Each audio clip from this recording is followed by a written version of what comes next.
Hello, welcome to the MineTrek.net server. I'm currently on the Enterprise C build. Just wanted to do a quick show through of what some of the updates are on her that were done over the holiday. The bomb went ahead and added in some of the lettering for us. He added in a different, I guess, registry style. I made a mistake, so I tried to copy it back over, but yeah, it works. I was fixing the hull and had to remove it, and I thought I saved it and I didn't, so I had to redo it. Anyways, I panic, Lupulus, and I did some work on the couple of decks. The next deck is the Hell deck, as iPanic likes to refer to it, as it's the largest deck of the ship. And with any luck, the dropping of the pattern, sand, and then it just falls down, and we have the pattern on the deck below it, the same as above it, will go smoothly. It went really smoothly, and we were able to punch out this deck rather rapidly.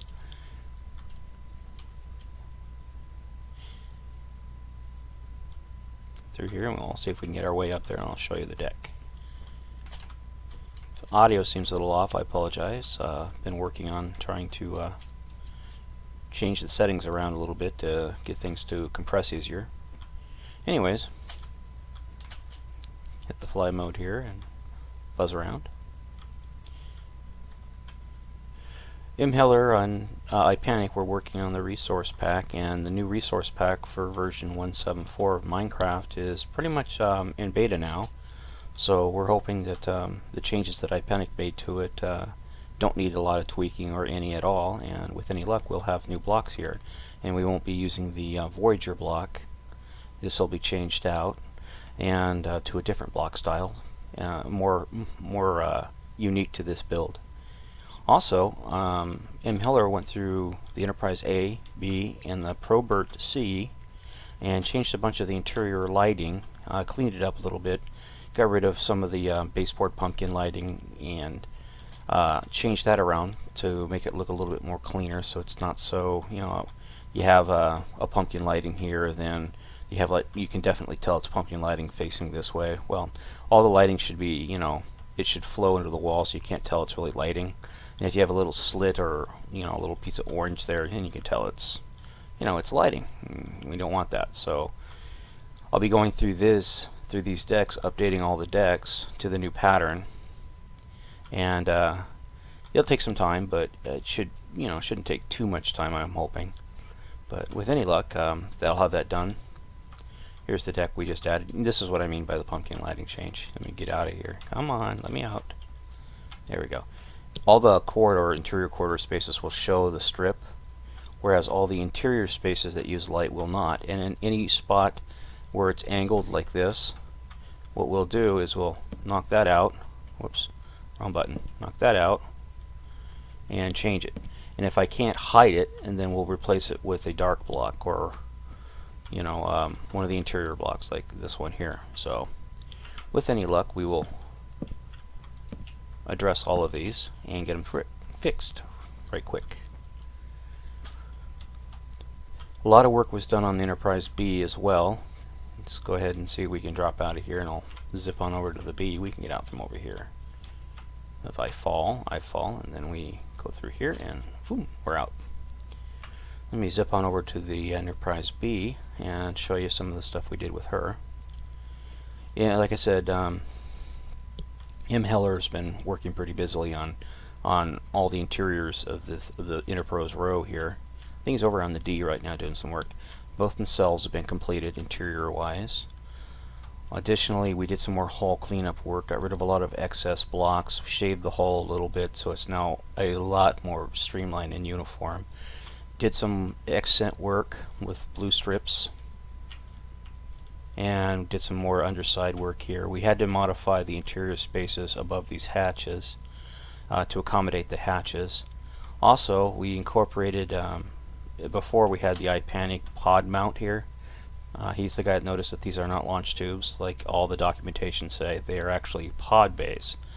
And what happened is we had a pod docking port here, and then Mad Squirrel put an actual pod docking bay over on the Excelsior.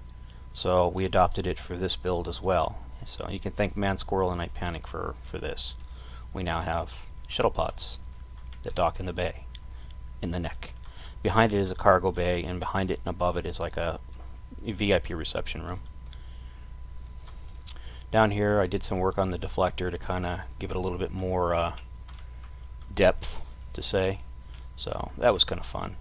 Additionally, a lot more detail work with fine-tuning stuff, like adding strips or blue around things to give them, punch them out a little bit more, make them a little bit more noticeable, more decal-like.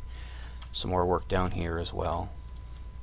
And M. Heller went through and did a lot of tweaking on this build, as well as the Enterprise A's interior. And as you've seen before in previous videos, he did all this. And he also did a lot of other work on the interior, where you'll have to jump on the server to take a look. I might do a tour of the Enterprise A later on, as well as the B, more in-depth tours. Since he raised the underside of the saucer, some modifications had to be done to the interior as well. They were real minor. They actually came out really well and made the inside of the ship look a lot better. So, it's all good, so we consider it a win. Anyways, I'll zip on over to the Red Stapler project, which is, I believe it's Brain Pop 14. I call him Brain, so I don't really know all the other names for it that he uses. Anyways, this is his solo build, and with help from many people, including Mad Squirrel and Lupaulus and a whole host of folks. They're all listed on the board down below us. Anyways, you can see it has a lot of similarities to the B, because obviously, the Excelsior predates the B, so they will have similarities. But what they're trying to do is they incorporate incorporate design modifications from the B to the Excelsior. They try to change it up a little bit, or retrofit it to make it look more pre-B, more movie area-ish. It's a funny word for it, but yeah, you get the meaning of it. Again, this ship will also change, hopefully, out these Voyager blocks. These blocks were originally only intended to be used on the Voyager build, which we will eventually do. Either one of the new guys will jump on the project, one of the old guys will come back and finish it, or it'll just get delegated out, or who knows, maybe M. Heller might get bored one day and do it himself. This is a pool. I don't want to spoil it. It's really cool looking. You got to come on the server, which is MineTrek.net, and view the pool area for yourself. It's pretty neat. They're doing a really nice job on it. Of course, there's some areas of the ship that are going to need some tweaking. There's one. There's another one. But they should have done a lot more hull cleanup work before actually jumping to the interior. But that's okay. I mean, it's an individual's build style, really. For me, it's easier to work on the exterior mostly first, get it in line, and then work on the interior, and then tweak the exterior as I need to. But everybody's got a different style, and this style they're using here is really nice. I have to say, she's starting to look pretty sharp. So, but with that, I do thank you for watching, and hope you all had a really nice Christmas and New Year. And hope to see you again soon, and see you on the MineTrek.net server. Bye.